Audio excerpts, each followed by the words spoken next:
इस बीच एक बड़ी पॉलिटिकल खबर का रुख करेंगे। लोकसभा चुनाव के लिए एआईसीसी ने छत्तीसगढ़ में 18 सदस्यीय प्रदेश चुनाव समिति की घोषणा कर दी है। समिति का अध्यक्ष प्रदेश कांग्रेस के अध्यक्ष दीपक बैज को बनाया गया। इसी तरह नेता प्रतिपक्ष चरणदास महंत और पूर्व मुख्यमंत्री भूपेश बघेल समेत सभी पूर्व मंत्रियों को इसमें सदस्य बनाया गया है। प्रदेश चुनाव समिति के एक्स ऑफिशियो मेंबर के रूप में युवा कांग्रेस, एनएसयूआई, सेवा दल और महिला कांग्रेस के प्रदेश अध्यक्ष को भी इसमें शामिल किया गया है। वहीं मध्य प्रदेश इलेक्शन कमेटी में 34 नेताओं को जिम्मेदारी सौंपी गई है।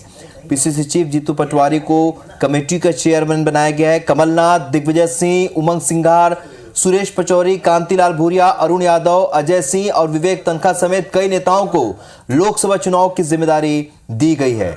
यानी अब विधानसभा चुनाव में हार के बाद पूरा फोकस कांग्रेस का लोकसभा चुनाव के लिए हो गया है और इसीलिए समितियां बनाई गई हैं। मध्य प्रदेश और छत्तीसगढ़ में समितियां बनाई गई हैं और यहां के जो प्रदेश अध्यक्ष हैं उन्हें ही इसकी कमान सौंपी गई है। साथ ही सभी बड़े नेताओं को यहां पर सदस्य बनाया गया है जो आने वाले लोकसभा चुनाव में बहुत एक्टिव होकर काम करेंगे और कांग्रेस को जीत दिलाने के लिए पूरा जोर लगा देंगे। ये दो तस्वीरें आपके सामने हैं मध्य प्रदेश और छत्तीसगढ़ के लिहाज से यहां पर समितियां बनाई गई हैं।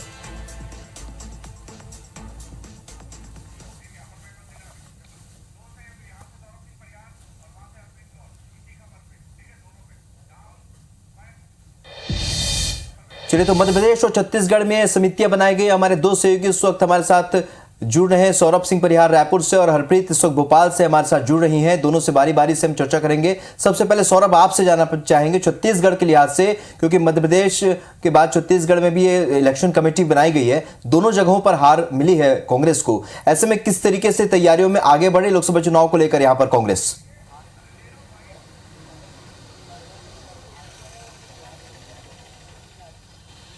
बिल्कुल, देखिए राहुल, आने वाले महीनों में जो है आचार संहिता लग जाएगा लोकसभा चुनाव के लिए और इससे पहले कि कांग्रेस देखिए कि कैसे तैयारी शुरू कर दी है। हालांकि भाजपा से कहीं ना कहीं अभी काफी पीछे है। जिस तरीके से छत्तीसगढ़ में लोकसभा चुनाव को लेकर भाजपा तैयारी कर रही है, लेकिन कांग्रेस ने भी जो है कई दौर पर अपनी तैयारी शुरू कर दी। आप देखिए कि सबसे पहले कांग्रेस की जबरदस्त हार होती है छत्तीसगढ़ में, उसके बाद जो है प्रदेश प्रभारी जो है वो बदले जाते हैं और कुमारी शैलजा की जगह सचिन पायलट को बनाया जाता है। फिर आप देखें कि पूरे देश के सभी राज्यों को जो है क्लस्टर में बांटा जाता है और क्लस्टर 3 में शामिल किया जाता है छत्तीसगढ़ को, और जिसकी अध्यक्ष बनाई जाती है रजनी पाटिल और 2 जो है मेंबर बनाए जाते हैं कृष्णा अल्लूवरू और प्रगट सिंह को।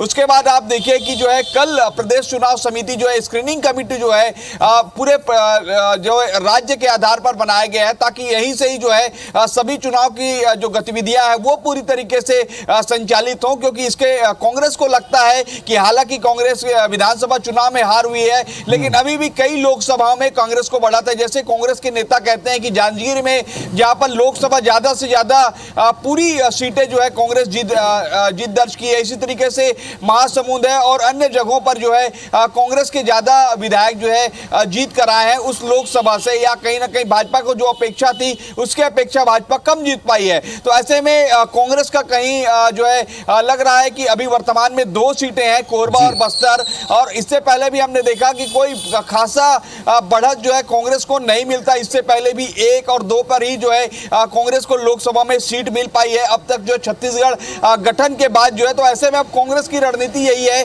कि कैसे यहाँ पर जो है ज्यादा बढ़त बना लिया जाए, उसको लेकर तमाम तैयारी की जाए। और इसके लिए आप देखिए कि कल जो है दीपक बैज जो प्रदेश कांग्रेस अध्यक्ष है उनको जो है प्रदेश चुनाव समिति की अध्यक्ष बनाया गया है। नेता प्रतिपक्ष चरणदास महंत, भूपेश बघेल और पूरे मंत्रिमंडल जो पूर्व में मंत्री रह चुके हैं उनको जगह दी गई है। और कहीं ना कहीं इसके पूरे 11 लोकसभा आधार पर भी जो है कांग्रेस जो है अभी आने वाले दिनों पर प्रदेश कांग्रेस कमेटी जो है एक और जो पदाधिकारी नियुक्त करेगी ताकि पूरे ऑब्जर्व किया जा सके पूरे 11 लोकसभा को। उसके अलावा आने वाले दिनों में जो है 14 जनवरी से भारत जोड़ो न्याय यात्रा है राहुल गांधी की, और फरवरी में बताया जा रहा है 18 फरवरी के लगभग ये राहुल गांधी की यात्रा जो छत्तीसगढ़ के रायगढ़, जांजगीर, कोरबा, सरगुजा ऐसे जो है उनकी यात्रा निकलेगी और लगभग 5 दिन जो है राहुल गांधी रहेंगे, 7 जिलों को संपर्क करेंगे और लगभग 500 किलोमीटर की ये पूरी यात्रा होगी। तो इसलिए आप समझ सकते हैं कि कांग्रेस भी अपनी पूरी जमीनी तैयारी शुरू कर दी है। अब देखना होगा इसका कितना फायदा जो है कांग्रेस पार्टी को मिलता है। बिल्कुल, क्योंकि 11 सीटें रही, 11 में से 1 या 2 सीटें ही कांग्रेस के पक्ष में रही हैं। लेकिन अब देखना ये होगा, क्योंकि दिल्ली में बैठक हुई थी, टी एस सिंहदेव ने कहा था 500 सीट का जीत का दावा भी किया था। देखना ये होगा कि आखिरकार इससे क्या फायदा होता है आगे कमेटी के गठन के बाद।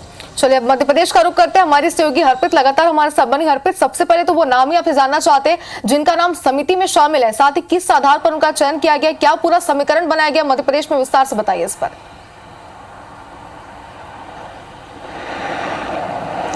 बिल्कुल, देखिए लोकसभा चुनाव के लिए कांग्रेस ने मध्य प्रदेश में भी कमर कस ली है। अप्रैल महीने में होने वाले संभावित लोकसभा चुनाव के लिए कांग्रेस ने कई राज्यों में पॉलिटिकल अफेयर्स कमेटी और चुनाव प्रदेश कमेटी जो वो यहाँ पर बनाई है। और इस वक्त हम मौजूद हैं कांग्रेस के सामने ही। यहाँ पर अगर बात की जाए तो इस बार जो कमेटी यहाँ पर बनाई है मध्य प्रदेश चुनाव समिति में जीतू पटवारी को अध्यक्ष बनाया गया। जीतू पटवारी कुछ समय पहले मध्य प्रदेश कांग्रेस के अध्यक्ष बनाए गए। इसके साथ ही समिति में 34 सदस्य शामिल किए गए, जबकि पॉलिटिकल अफेयर्स कमेटी का जो अध्यक्ष है वो प्रदेश प्रभारी जितेंद्र सिंह को बनाया गया। 34 सदस्य वाली इलेक्शन कमेटी की अगर बात की जाए तो जीतू पटवारी अध्यक्ष, इसके अलावा सदस्यों में कमलनाथ, दिग्विजय सिंह, उमंग सिंघार, सुरेश पचौरी, कांतिलाल भूरिया, अरुण यादव, अजय सिंह, विवेक तनखा, रामनिवास रावत, सज्जन सिंह वर्मा, कमलेश्वर पटेल, राजेंद्र कुमार, फूल सिंह बरैया, हेमंत कटारे, गोविंद सिंह और दिनेश गुजर, योगेंद्र सिंह बुंदेला, राजीव पाठक, संजय शर्मा, राजीव जोशी, रवि जोशी और इसके साथ ही अशोक सिंह, निलय डागा, जगत बहादुर सिंह, इन्हें शामिल किया गया। इसके साथ ही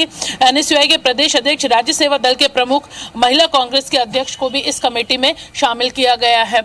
ये कमान जो है उन लोगों को यहाँ पर सौंपी गई है जो जीतकर आए हैं विधानसभा चुनाव में। कांग्रेस के जिन प्रत्याशियों ने जीत हासिल की है, सदन पहुंचे हैं, उन्हें यहाँ पर कमान सौंपी गई है। इसके साथ ही अगर बात की जाए तो उन जिलों में जहाँ पर कांग्रेस की स्थिति बहुत बेहतर है, जहाँ पर महापौर हैं कांग्रेस के, जैसे जबलपुर की बात की जाए जगत सिंह बहादुर, उन्हें भी यहाँ पर इस कमेटी में शामिल किया गया। तो कांग्रेस ने वो तमाम समीकरण यहाँ पर बिठाए हैं जो जीत कर आए हैं, जो कद्दावर नेता हैं, जो दिग्गज नेता है मध्य प्रदेश के, उन तमाम चेहरों को, जो 34 चेहरे हैं प्रदेश चुनाव समिति, उनमें उनको जगह दी गई है। जी बिल्कुल हरप्रीत और सौरभ, अगर देखा जाए तो जो लगातार सामने आ रही जो प्रक्रिया शुरू हो चुकी है, तो पार्टी पूरी तरीके से लोकसभा चुनाव की तैयारियों में जुट गई है। शुक्रिया आप दोनों का हमारे साथ जुड़ने के लिए, तमाम जानकारी के लिए।